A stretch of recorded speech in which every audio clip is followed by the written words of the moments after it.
Okay, I'll try to avoid the mic as well. If you guys can hear me back at the back. Can you hear me all right? Yeah? Okay, great. Okay, good. Now, Mark, I think we have to switch over the deal, yeah. He's a little absent-minded. It's okay. All right, thank you. So, my name's Dan. I'm the founder of the Hummingfish Foundation. And the Hummingfish Foundation is an environmental organization. And our mission is quite simple: save the planet. Okay, that's our goal. Anybody here join us in that goal? Anybody? Okay, can I hear some applause for Save the Planet? Okay. That's good, because what it takes is a lot of enthusiasm. Okay, we can't do anything without that. So, how do we do it? Okay, who is this guy? Is he a part of the problem? Is he a part of the solution? Okay, the answer is that both are possible. This is a satellite image of the boundary between Haiti and the Dominican Republic. So as you know, Haiti and Dominican Republic share the island of Dominica. So 98% of Haiti has been deforested. Turn the mic on. You can't hear me? Not very well. Okay. Hello, hello, hello. There we go. See, now I have to use both hands, which might be a problem for me. Anyway, 98% of Haiti has been deforested.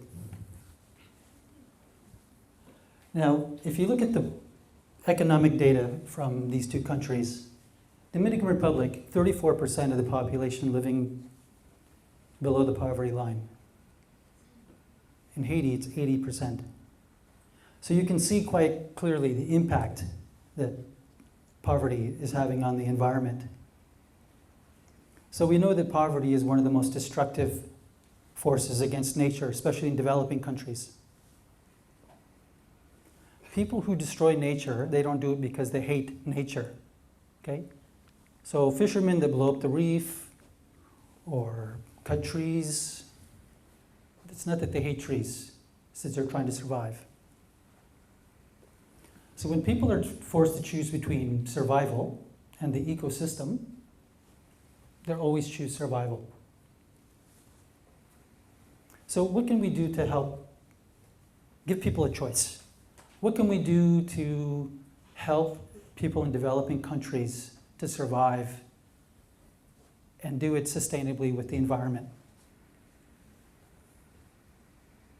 Okay, so our goal is to alleviate poverty and link that development to green products, okay, which we call adding value to nature. So basically we have two tools that we use to add value to nature. One is community-based nature tourism, and community-based is a very important word. The second one is green entrepreneurs. Okay, so let's talk about community-based nature tourism. Somebody once said that a bird in the hand is better than two birds in the bush. Is that right? Yeah. But we believe that a bird in the bush is worth about 2.5 billion in the hand. Okay? And believe it or not, in the United States, bird watching is the fastest growing outdoor activity, with more than 50 million Americans doing bird tourism every year. And those bird watchers are spending about $2.5 billion a year. Okay? So birding tourism adds value to birds, and birds need habitat. So in a country like Haiti, for example, which is just 45 minutes away from the United States by plane, Haiti has a long history with birds, and it actually has some birds still. And by developing birding tourism, which would be something they could do very quickly, we could actually help create jobs and add value to the ecosystem. Okay? Another wise person once said, if you give a man a fish, you can feed him for a day. If you teach a man to fish, you can feed him for a lifetime. Of course, we believe something slightly different. So with the introduction of community-based dive tourism, we can actually feed fishermen by teaching them how not to fish, at least fish sustainably. How does that work?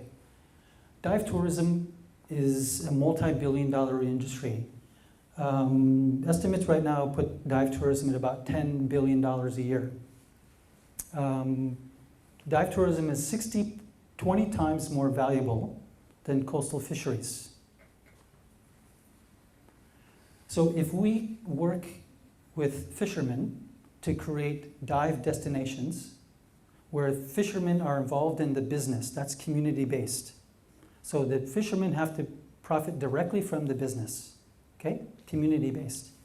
So if we can do that, every day divers are coming to see the fish, and the fishermen are making money from the same fish every day. Now if they want to make money from a fish, they have to catch it and kill it and sell it. With dive tourism, they can sell the same fish every day. Okay, so the better they protect that resource, the more valuable it becomes.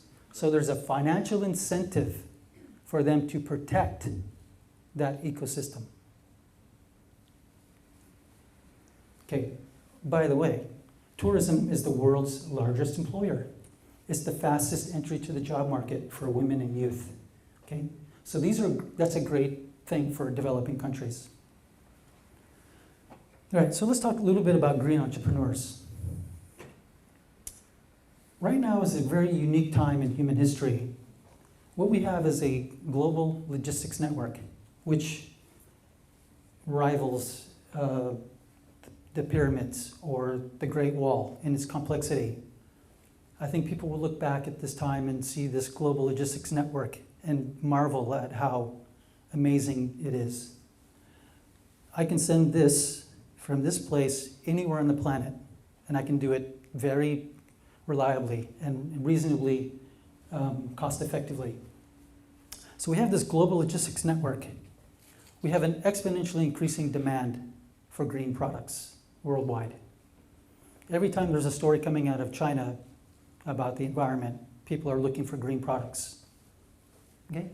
And we still have corners of the earth where we have the potential to create green products.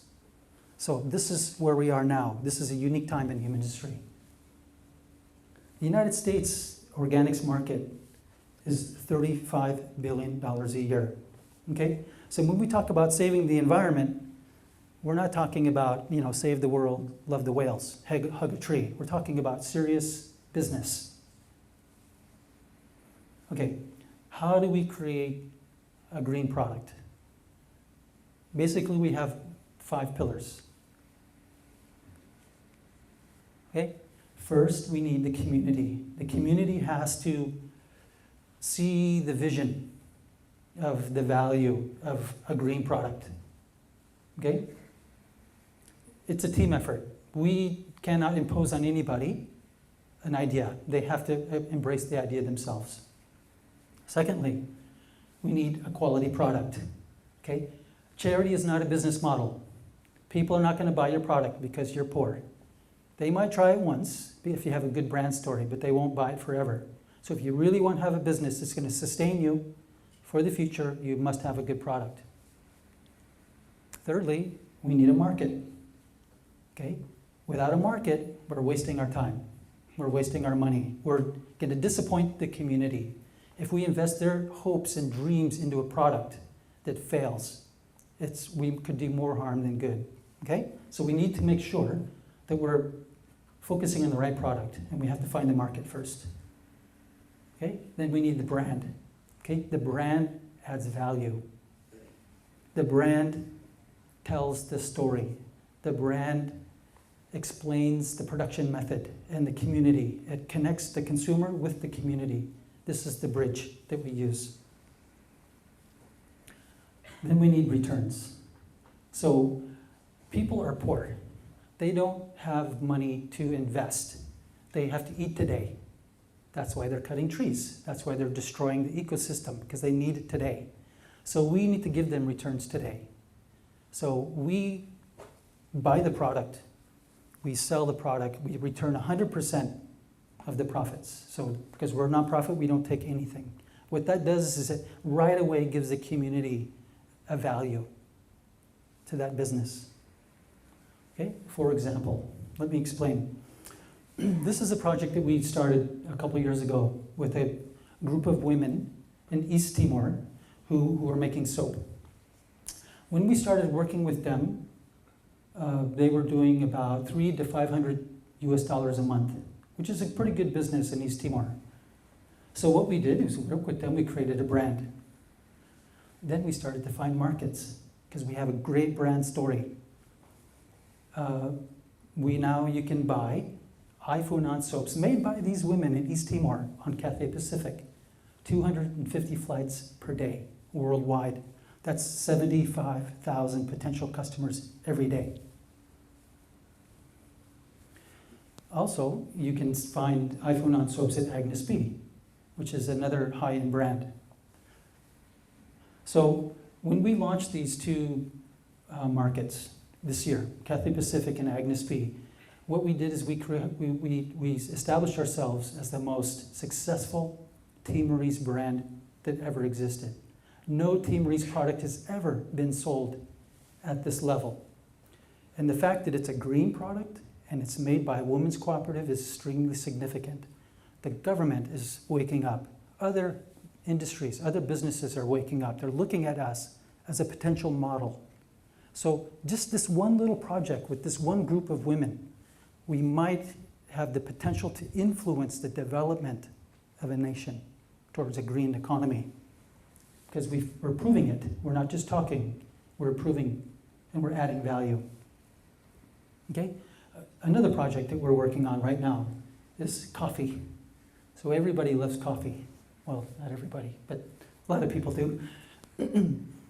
So we're working with in East Timor again, an extremely remote village. Coffee farmers, again, just basically surviving day in, day out. At the end of their coffee harvest, which only lasts a few months, before the next year comes along, they're basically running out of food because they've spent all their coffee earnings already. It's a very remote village, very difficult to get to. So we went to this village and we started working with them. So you can see the road conditions are terrible. There's no infrastructure. Only this year did they get electricity for the first time ever. Okay? So when farmers can't survive from this organic coffee, they're vulnerable to other industries. What if palm oil traders come here? What if rubber tree traders come here? And they tell those farmers, you know, just cut all these trees. This whole mountain, just cut all these trees. That's probably $100,000 worth of timber. So we'll pay everybody $20 a tree. Just go cut those trees. And then we'll give you new trees to plant. Okay, all the same tree. They're not native. So you have to use these chemicals to protect the trees from pests. Okay, that's it. The ecosystem's gone forever. And never coming back. So what we got to do now is we need to add value to their organic coffee crops. That is not that we want to sell coffee. We want to save that environment. And if we can add value to that process, the farmers will have a financial incentive to continue doing organics. Okay? So how do we do that? How do we add value for the coffee farmers? We call it direct trade. Okay? So this is how it works. This is how coffee works. Oh, look, there's a pointer. That's me, by the way. These are the people who are involved in getting the cup of coffee to your Starbucks. Farmer, trader, importer, retailer, and then there's you. Okay? So the coffee farmers, this is coffee cherry, so it comes as a cherry. Coffee farmers, they get 38 cents a kilo. Okay? The traders, they're paying about $4 a kilo. Now the retailers, they're probably paying about $8 a kilo. And you are paying about 50. Okay? So what we're gonna do, what we are doing, what we've done, is oops, sorry, wrong button. we've gone from here through with the brand, we're aiming for there. That's our target. So for the same kilo of coffee, they can greatly increase the value for them. So we have the community. All the leaders from the entire district all came together, hiked for hours to meet in a little house in the mountains to sign an agreement. We've had world-class coffee experts. I've taken them myself to the village to check the coffee still on the tree. So we know it's good coffee. We know there's a market. There's a high demand for high-end boutique coffees. So we had a customer survey recently. This is that. We have a brand, okay? Now, returns. This is our very first harvest. So just a month ago, we got our first batch of coffee. So we did 10 tons of coffee. We've invested money in their infrastructure so that they can process better coffee. We've created jobs. We've hired staff. We've found new markets. Agnes B is interested, Cathay Pacific's interested, lots of people looking for our coffee. Already we've started selling the coffee, and we're selling it at about more than $100 a kilo because it's really good coffee. So they were getting 38 cents a kilo, now they're getting 100. Is that an incentive for them? I think so. Oops. Right, so if the farmers are making more money from organics, they'll do organics. If they make more money from palm oil, they'll do palm oil. But we're going to give them a choice. Okay, so through the development of green products, we can add value to nature. So I've already explained to you what we do. We help develop a bridge. We're linking the community with the consumer, with you. But you also have a role to play. If you're not interested in organics, if you're not interested in green products, if you're not interested in saving natural resources, then none of it works. Because we need you to help add value to that process. Okay? Every choice you make every day as a consumer has an impact on the environment. If you take a plastic bag, if you use a paper cup, if you use non-organics, all of those things are having an impact. Don't wait for anybody to save us, okay? The government they're not leaders, they're followers. If we demand it, they'll provide it, okay? So we need you. We need us. Thank you.